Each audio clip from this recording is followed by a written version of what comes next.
Hello, this is Dr. Grande. Today's question is, can I analyze the case of Kristin Smart? Just a reminder, I'm not diagnosing anybody in this video, only speculating about what could be happening in a situation like this. If you enjoy this video, please like it, subscribe to my channel, and consider supporting me on Patreon.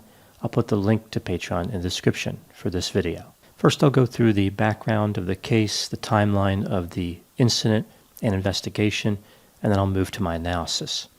Kristin Denise Smart was born in Germany on February 20, 1977, but she was raised in Stockton, California, after her parents moved there when she was young. Smart was a student at California Polytechnic State University, also known as Cal Poly. This is located in San Luis Obispo, California. In May of 1996, Smart was finishing her freshman year at the university. She was not having a good time. She was somewhat discouraged. Therefore, she was excited to be invited to a party on May 24. This was the start of the Memorial Day weekend. She convinced another student in her dormitory, who was a friend of hers, to join her. After arriving at the party, Smart realized that it really wasn't what she was hoping for. So she and her friend walked into an area of the campus containing a number of fraternities and sororities. They reached an apartment complex when Smart's friend decided to go back to the dormitory. Smart did not have her purse, identification, cash, or credit cards. She didn't even have a key to get back into her dorm room, so she took the friend's dormitory key. When her friend last saw her, Smart was sober. At some point, she ends up at a party at a fraternity house. She becomes extremely intoxicated. A few hours later, at about 2 a.m., so now it's May 25, she was found by two college students passed out on a lawn. The students were Cheryl Anderson and Tim Davis. Anderson and Davis started to help Smart walk back toward her dormitory, which was not far away. In addition to these two students, who had initially discovered her, another student named Paul Flores joined them. He appeared to be quite eager to help. As they were all making their way to the dormitory, Davis left the group and went on his way. Anderson then prepared to depart as well. She said as she was getting ready to leave, Flores tried to hug and kiss her. So at this point, Smart and Flores were alone, walking toward her dormitory. Flores would later claim that he walked Smart as far as his dormitory and allowed her to walk the rest of the way to hers alone. Her dormitory was about 120 feet away from his. This was the last time that Kristin Smart would ever be seen. A missing person report was not filed until 3 days later. The university had its own police department, but they didn't start investigating right away because they thought Smart had simply gone on vacation. Again, this was Memorial Day weekend. It was not unusual for students to do that.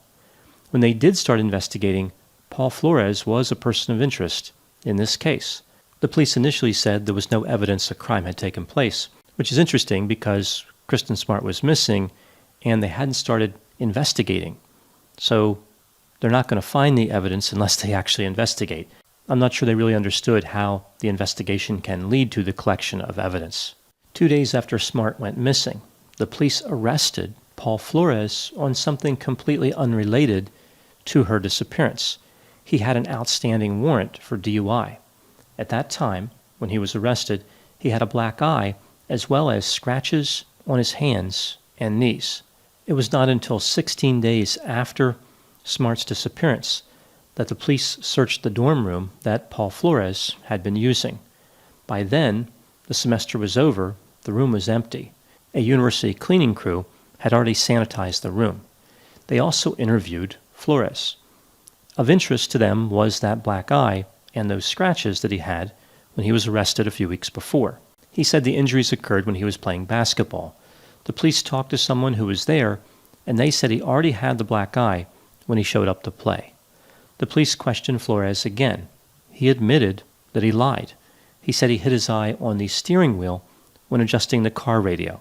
So his story changed from basketball to steering wheel. I was thinking of what songs could have been playing on the radio that would have motivated him to reach down so fast that he hit his head on the steering wheel.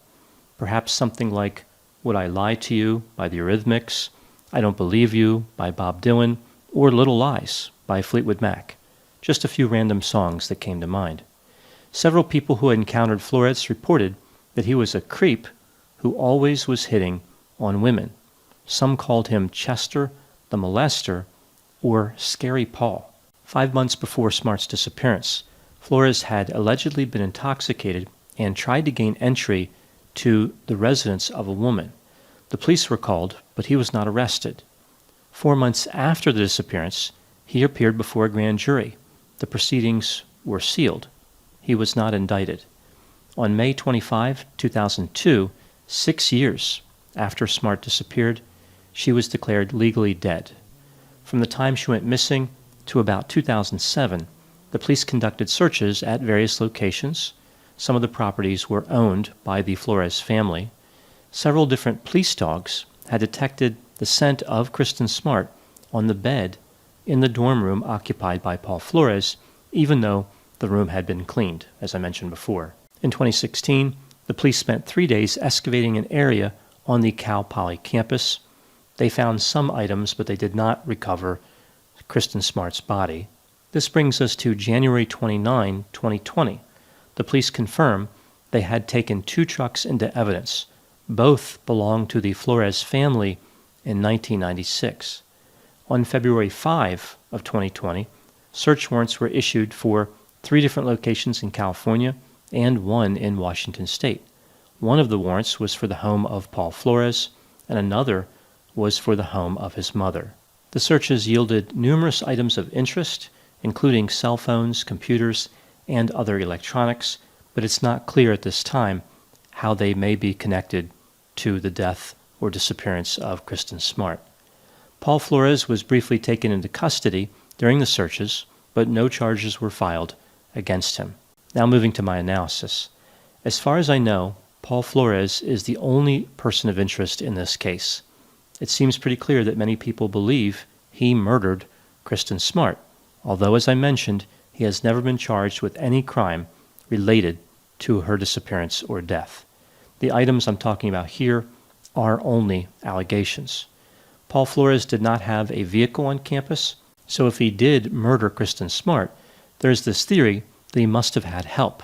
Perhaps somebody in his family supplied him with a vehicle. We see this one report from a tenant who lived in a residence once occupied by Paul Flores' mother, who claimed to have found an earring on the driveway that matched other jewelry Smart was known to wear. The tenant gave this item to the police, but they lost it. We see another report of someone who claimed to hear a beeping sound at 4:20 a.m. every morning coming from a flower bed in the backyard of Paul Flores' mother's house. Smart was a lifeguard and had an alarm that apparently went off every morning around that time. The police searched that area but did not find Smart's body. What could have happened in a case like this? Well, here's my theory. This is just a theory. I don't know what happened. Again, Paul Flores has not been charged. He is simply a person of interest. My guess is that Flores did not have success with women because he came off as creepy, demanding, and aggressive. On the morning of May 25, he saw an opportunity to be close to a woman who would not push him away. Smart was extremely intoxicated. He takes her back to his dorm room and starts assaulting her. She fights back, injuring his eye and giving him those scratches. He gets the upper hand and somehow kills her. Perhaps he strangled her, hit her with a heavy object, or stabbed her. He cleans up the scene to the best of his ability. He gets help from somebody, like someone who has access to a motor vehicle. He takes her body somewhere remote and dumps it. Then he stays quiet. When pressure starts to build, he expects to be arrested and charged, but the investigators are moving too slowly. This gives him some time to take additional steps to cover his tracks. Perhaps he moved the body from where he initially put it to somewhere else where it would be more difficult to find. Again, just a theory. It is possible that Flores was telling the truth and he went to his dorm room and Smart continued to her dorm room. This would mean that over the course of those 120 feet, somebody would have had to abduct her. Although it is possible she made it back to her dorm room and someone entered that room and grabbed her, or she went back and went out somewhere else and was abducted there. So there is room for doubt in this case.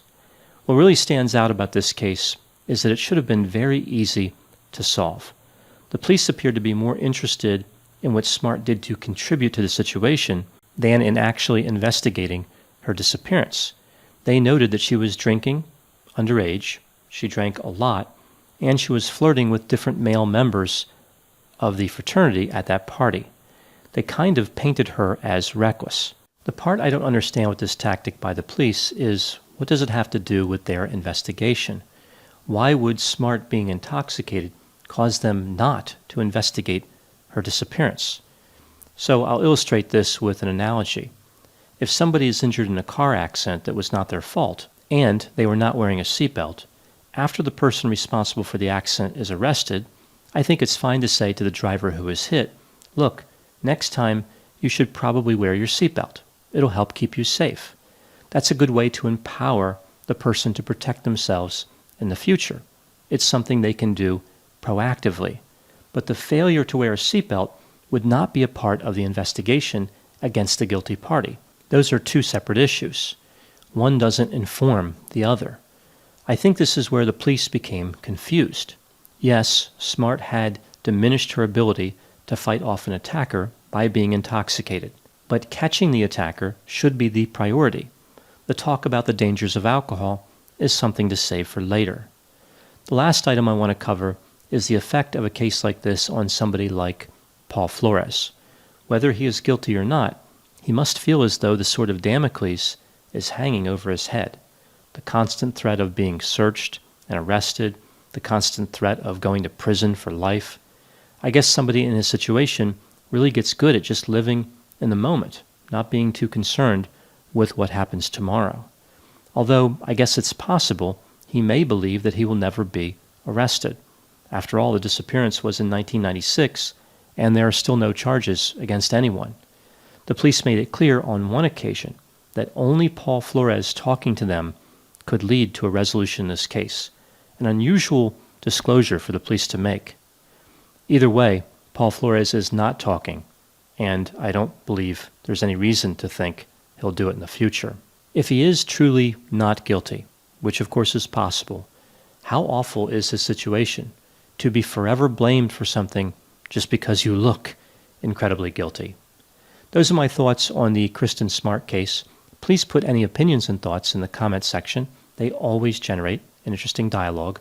As always, I hope you found my analysis of this topic to be interesting. Thanks for watching.